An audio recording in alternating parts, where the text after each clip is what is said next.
বান্দা যখন আল্লাহর দরবারে দুয়া উঁচু করে চোখের পানি ফেলে দেয়, মুসলিম শরীফের হাদিসের ভিতরে এসেছে, গভীর রাত্রে, রাতের তৃতীয় অংশে আল্লাহ রাব্বুল আলামিন প্রথম আকাশে আসেন আর দেখে বলেন, পৃথিবীতে আছো নাকি কেউ গুনাহ করে জীবন বরবাদ করে দিয়েছো, আমার কাছে মাপ চাও।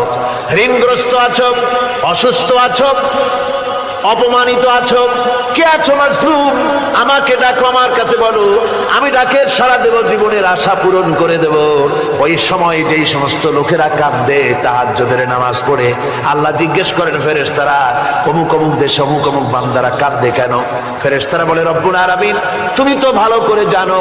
আল্লাহ বলেন, জানি, তবুও তোমাদের মুখে শুনতে চাই। তারা বলে, রব্বুল আলামিন তোমার এই বান্দা গুনাহ করেছে, গুনাহর জন্য মাপ চায়, জাহান্নাম থেকে বাঁচতে চায়। আল্লাহ পাক বলেন, ফেরেশতারা আমার এই বান্দারা আমারে দেখেছে নাকি? বলে দেখে নাই। বলে আমার দোজখ দেখেছে নাকি? বলে না, তাও দেখে নাই। আমার বেহেশত দেখেছে নাকি? বলে না, তাও দেখে নাই।